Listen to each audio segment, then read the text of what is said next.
Hello and welcome to The Insider, a show designed to clue you into the biggest news, events and announcements inside the video games industry, discussing with you some things you may know, some things you may not, and glue to hold it all together is a little bit of my own opinion.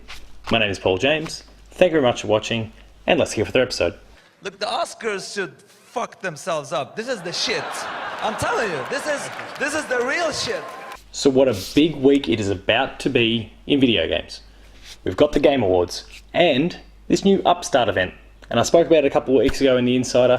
We're talking about the Kinda Funny Games Showcase. Two big events where we're going to be seeing in excess of 70, 80 games potentially. That is so much content for us to consume. And in this week's episode of The Insider, we're going to talk about some of the things we know, some of the things we can rule out, and of course, make a few predictions as to what's come over the course of this weekend. Fuck the Oscars, you know? Fuck the Oscars! Fuck you! I'll tell you! This is bullshit! So usually when it comes to the Game Awards, there's a fair few things that slip before the event actually transpires. But this year, things have been strangely quiet. So we're going to kick things off by talking about the announcements that we do know are going to occur. Now there's going to be a ton of guests, there's going to be our various awards, Game of the Year, etc. One thing we do know, God of War is going to win. But there's a whole bunch of games that are going to be announced, and that's one of the main attracting factors. You only have to jump on the Game Awards Twitter account to see that in a poll, 79% of people are in this event for the premieres, for the announcements, for the new footage, new gameplay, whatever that happens to be. And there's four things that we know about as of the time of recording, and I'm recording this as close to the mark as I can, but the unfortunate reality is things leak. We know about four things so far that are going to be there in some way, shape or form. Now there's some bigger, high-profile titles that we already know about, including Anthem from BioWare, and we expect to see a fair bit about that because the game's coming in February.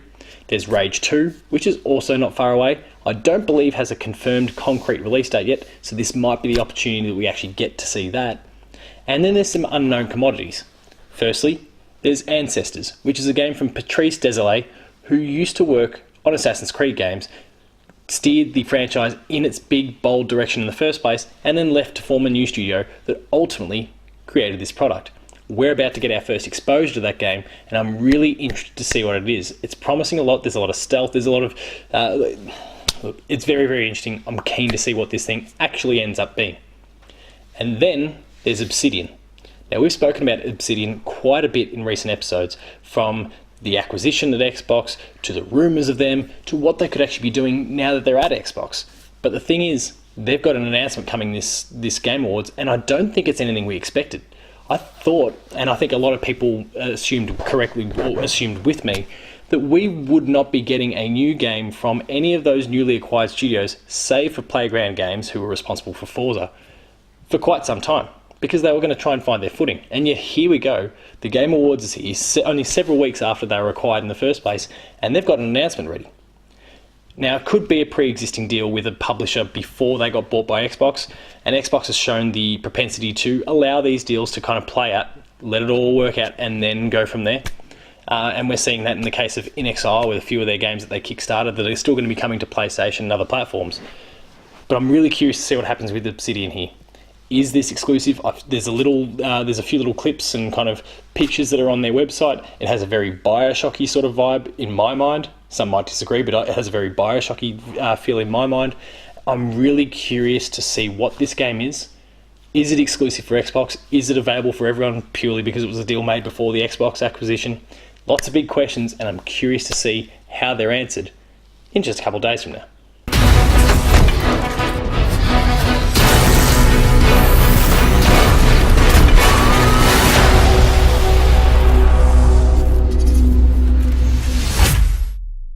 Let's next talk about some games that we know will not feature at the Game Awards, and we can snuff out that hype right now. And a few of these publishers or developers have been very forward about this information, so as not to get us too excited, inflate our expectations, only to feel as though we've been let down. So the first of those, Naughty Dog. They're not going to be there with The Last of Us Part 2. Disappointing, I know. There's a lot of people thinking, oh, well, with PSX cancelled, maybe The Last of Us Part 2 is something they're ready to show, and that'll be at the Game Awards. Not happening. Then there is Rocksteady, the team responsible for the Batman Arkham games. There's been so many rumours about Superman and a whole bunch of other products, and they've confirmed that they will not be there. Side note, WB Montreal, who did Batman Arkham City Origins. They are supposedly working on a new Batman game. They are going to be in Los Angeles at the time of it, but they too have come out and said, we're not going to be showing anything at this event. Another interesting wrinkle.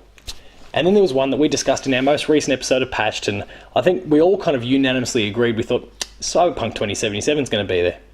Maybe with a date, or maybe just some new gameplay or something. But it turns out that's not going to be there either. So there's a lot of speculation that's being snuffed out nice and early. I appreciate that.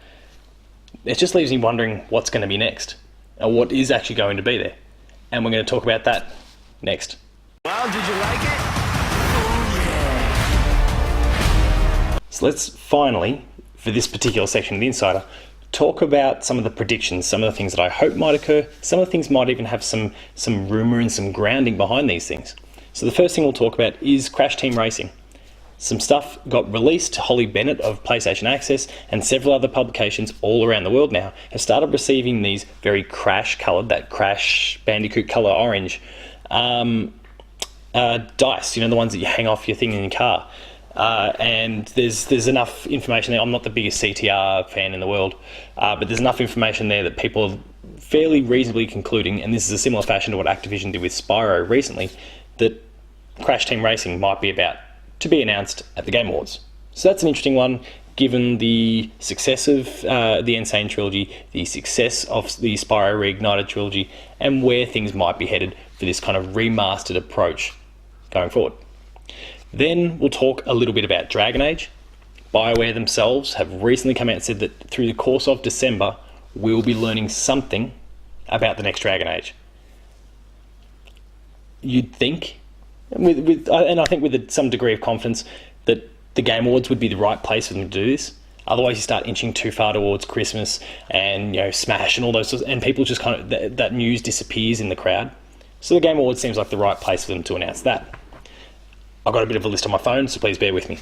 But the next one I want to talk about is one that I'm super, super jazzed for. I know it's a thing that's happening. It's just a matter of when. I've predicted it so many times, but I think, courtesy of some Twitter-based teasing from Randy Pitchford himself, that Borderlands 3 is finally going to be announced. We've waited a long time for this. Borderlands hasn't been seen this generation in terms of the core games. I don't count Tales of the Borderlands for the sake of this. We've been waiting for this for a long time. Gearbox have been teasing us for a long, long time. Randy is now teasing probably harder than he ever has. I know people that have flown over there that work for 2K PR in Australia. They're messing around with claptrap figures while they're there. All these signs seem to point towards a Borderlands release. So please make it happen. Next up, we'll go through a couple more. Metroid Prime.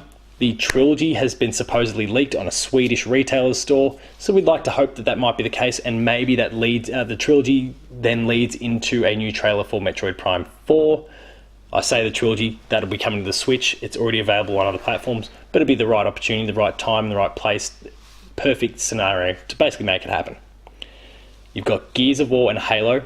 I feel like it's reasonable that we'll see something from one of, if not both, but likely just one of these games. My gut says it's Gears because they are we've seen more of that game. We've actually seen gameplay, we've seen CG. They're talking 2019. It makes sense for something out of Gears at the Game Awards. And then there's one more I'll throw my hat out into the ring for. I'm talking about Splinter Cell. I still imagine, and I've discussed this in Patched and various other shows over the journey, I'd love to see the lights go out, complete darkness, including on our screens, and then the 3 green lights of Sam Fisher's headpiece, they light up, boom, we're into a trailer. Splinter Cell coming 2019, 2020, whatever it happens to be. And then can you really rule out the possibility that we won't see something from Death Stranding? Kojima, Jeff Keighley, they love one another. They love everything that they do. This might be another one of those scenarios where we just get another little tease and a little piece of that. And it'd actually be, at this point, it'll almost be surprising if we don't see anything from that game at this event. But those are some predictions. Let me know what you think about those predictions and some others you might have down there in the comments. Live your life. Have some big surprises that no one has been hinting at. The next section, the Kinda Funny Games Showcase, that is airing on Sunday for Australia, is one of the harder ones to predict. The reason being that there's 60 plus games for starters, and most of them are indie. So it's a lot harder to keep track of some of these smaller studios and what they're actually up to. The big ones, there's so many people involved. The Game Awards, there's so many people involved that things just leak out. It happens quite naturally, but it's a lot harder for these things to happen when you've got a small group of people and you're working with a smaller group of people in the Kinda Funny team as opposed to Jeff Keighley and his entire crew. So there's some little things we know. There's some studios that have come out there, and even the Kinda Funny press release itself spoke about how we're going to be getting some information from games like The Messenger. We're going to be learning about SMG's new game, which I've already heard about, but we're going to be hearing about SMG's new game. We're going to be hearing about The Messenger. We're going to be hearing about stuff from Drinkbox. There's teasers about some Yakuza-related content. They teed something up with Sega there. There was kind of a back and forth on Twitter, very deliberate one, and NIS America in the exact same way. We're getting the lesser lights in some ways. They're not your big marquee. They're not your anthems of the world. But these games could be really, really awesome. And Greg Miller and Tim Geddes and the team over there have undoubtedly done a fantastic job of picking and choosing things that are going to appeal to different audiences. Games that they respect, they may not necessarily be for them, but they respect that they're going to appeal to a different audience or different parts of the audience. And we're all going to come away with some games that we're really interested in here. Whether that is new game announcements, whether that is new game releases, because there's going to be half a dozen apparently that are going to be dropping that same day. So this Sunday, 6 new games, give or take. Some new information. Everything here is going to be new. We're not just seeing new games shot out into the ether, or like the same games being shot out into the ether here. We're getting new content related to existing announcements or brand new debuts, and that really excites me. PSX is not happening this year, but this is a fantastic replacement. Who knows what's going to happen? It's so hard to predict. But he's hoping there's some great stuff for you, for me, and for everyone. You guys like that?